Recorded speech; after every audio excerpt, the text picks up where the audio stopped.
जबरदखलकारी कब्जा नदी पठा पुरी कोणार्क रास्तार बेलदल निकटने नुआ नई नदी पठार माटी उठाई नदी पठा को ध्वंस विध्वंस अभियोग होइछि। तेबे किए जमी मालिक किए लगाइछि ट्रक और ट्रैक्टर किए और कहीं माटी उठाउछि एभली प्रश्न उठिछि। कहीं एकाधिक ट्रैक्टर रे नंबर प्लेट नाही एने प्रश्न उठाई बेलदल बासिंदा। किछि दिन तले पुरी कोणार्क रास्तार राजधानी एक जनाशुना अनुष्ठान जमी केलेंकारी घटना सामना को आनिथिला आम आदमी पार्टी।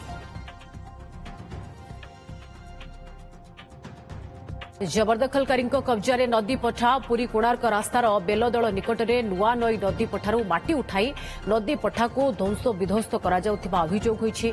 किंतु किए जमी मालिक किए लगाइछि ट्रक और ट्रैक्टर एवं किए और कहीं माटी उठाउछि एबे याकु नै प्रश्न उठिछि। कहीं एकाधिक ट्रैक्टर रे नंबर प्लेट नाही एने प्रश्न उठाइछंती बेलदल बासिंदा। सीधा जिबा घटनास्थल मधुसूदन मिश्र सहयोगी चीफ रिपोर्टर अधिक सूचना पाई आम सह लाइव रहिछंती। मधुसूदन आ भितरे एबे किछि स्पष्टता आसी पारुछि कि जे किए एमती नंबर विहीन प्लेट रे बाली उठाउछि नदी पठा को ध्वंस करूछि।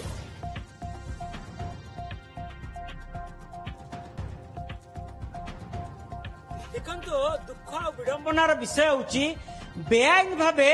नुआ नईर नदी पठारू माटी उठा जाउछि एवं मो पछपटर दृश्य देखुचंती ये होउछि सब इरिगेटेड लैंड रहउछि माने एठी गोटे केनाल अछि एवं ए केनाल को संपूर्ण भावे जो माटी उठा जाउछि एठी पोता जाई गोटे रिसोर्ट करा जाउछि बोली ग्रामवासी माने अभियोग करचंती एवं एठी जो ग्रामवासी माने उपस्थित रहिचंती एमाने समस्त होचंती बेलदल मौजार ग्रामवासी एवं एठी सेमाने प्रश्न करूचंती जे किभଳି भावे बेआईन भावे नदी पठारू माटी उठा जाई केनाल को संपूर्ण भावे पोती दिया जाउछि एवं एटी किए करूछि से रिसोर्ट एवं ए संपर्क रे इरिगेशन डिपार्टमेंट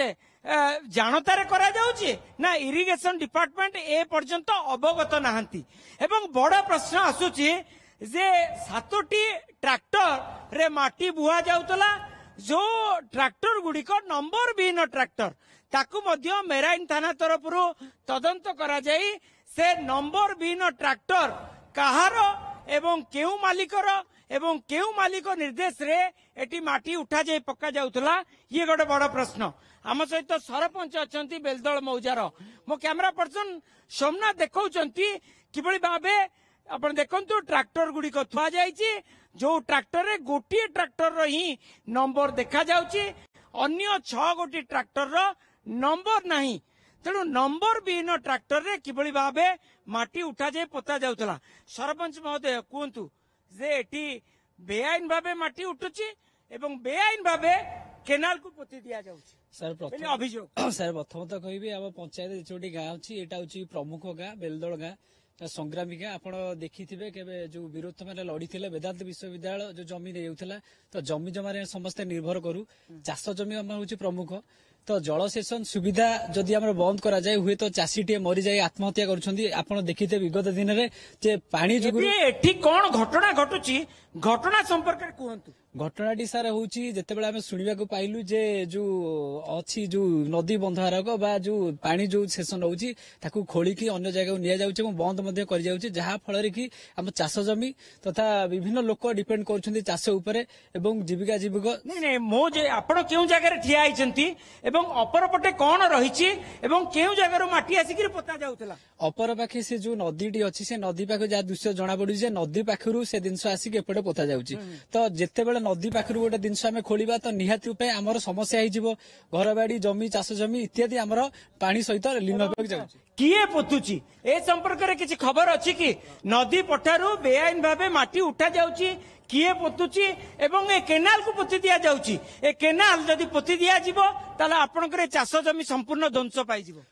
आमे जेतिकी जानुछु तो किए करूचंती रिसोर्ट आमे जानिनु किंतु हम पाखे जेतिकी प्रारंभिक सूचना अछि जे जणे एठी रिसोर्ट बनुचंती चाष जमी को बेआईन भाव रे रिसोर्ट बनिया पई तांकर से कार्य चलेचंती ताहा पुनी नदी भितरु बेआईन भाव रे बेआईन ट्रैक्टर रे बेआईन भाव रे माटी उठेइगिरी हजार हजार कोटी टंकार प्रोजेक्ट करबा पई एटी बेआईन भाव में माटी की बिक्री कर दौरान तापरे एठी जो चाष जमीटा रहुची चाष जमीटा संपूर्ण भाव नष्ट हम ता सहित जो पाखापाखि 20 एकर संपत्ति रही से संपत्ति चाष नष्ट हवा सहित एठी गोटे केनाल आमर थिला जो केनालटा कि आमर वर्षा दिने बेलदड़ मौजा एवं नालीहणा मौजा उभय मौजार चाष जमी निश्चित निश्चित चाष जमी कौन कहबा एठी चाष संपूर्ण ध्वंस पाइजिबो एवं जदि चाष ध्वंस पाइजिबो ए ग्रामवासी माने संपूर्ण ध्वंसाभिमुख आड़ी के चली जिवे सब गोटे कथा सरकार सब चाष कला गुरुत्व दियंती कृषक मान गुरुत्व दियंती किंतु एठी वर्तमान पाइका किछि ऑफिसरनकर मारणा नीति सकाशे आज चाष वर्तमान पाइका बुड़ीबा को जाउची आपण सीधा सड़क कहतु माटी उठिबा नदी पठारु बेआईन एवं यह क्यों विभाग अधीन रही से विभाग अधिकारी माने जानी ना नहीं संपूर्ण रूप से जानतर होउथबो केबे भी अजाणतर होउनथबो एते बड़ साहस करबेनी केई भी साहस करबेनी इरिगेशन डिपार्टमेंट भलो भाबरे जानिछि जे एटिला माटी उठौछि किए एटिला काम करूछि एटिला होउछि कोन रिसोर्ट होउछि ना आउ कोन होउछि या पूर्वरु मध्ये आपण देखिथिबे या पूर्वरु मध्ये सेठी गोटे रिसोर्ट होउछि एटिला किस नामक गोटे लोक गोटेला संस्था नैछि जे किला भुवनेश्वर अच्युत सामंत ताकर मध्ये एटिला प्रॉपर्टी मध्ये ठाब होइछि 15 एकर प्रॉपर्टी ताकर मध्ये ठाब होइछि तेणुकर ए नदी पठारे 15 एकर प्रॉपर्टी ताकर एठी ठाब होइछि तेणुकर ए सब घटना हैला केमिति हैला किए पुणी ए जो पूर्वतन जो सरकार थिले ताको समय हेइथिबो एडा सब जदी जमी जमा तो स्थितिवान हे जाइथिबो निश्चित रे सब पट्टारे सब स्थितिवान लिखा हेछि हमहु तो आश्चर्य पट्टा स्थितिवान हे नदी पट्टा कस्मिन काले भी स्थितिवान हबरिबो नाही आ बिना अधिकारी माने अगोचर रे काम भी हबो नै आमे भल कि जानछु कारण ग्रामवासी आज हक रो विषय अछि चाषबासर विषय अछि सेमानकर जीवन रो विषय अछि जोटा को लाइफ लाइन बोली कुआ जाउछि तमे ताकु आज तमे पोति दोछ आउ जने ग्रामवासी अछि कोन कहंतु आपण को लाइफ लाइन ध्वंस होइजिबो कारण जो चाष जमी के नै आपण परिवार गुजरान मेंटेई थांती नियति मधुसूदन ये ग्रामवासी भितरे प्रबल क्षोभ जहाँ प्रतिक्रिया आपण नौछन्ते एवं सबुठु बड़ कथा एते संख्या रे शताधिक गाँ लोक आसिके सेठी पहुंचिलेनी याकु विरोध कलेनी गणमाध्यम जाई पहुंचिलानी आपण पुरीरु जाई कोणार्क रे पहुंची गलेनी किंतु एपर्यंत स्थानीय प्रशासन पहुंची पारुनी ये स्थानीय प्रशासन जानी पारुनी ना न जानिबार बहाना करूछि बड़ प्रश्न बहुत बहुत धन्यवाद मधुसूदन आपन समस्त सूचना पाई।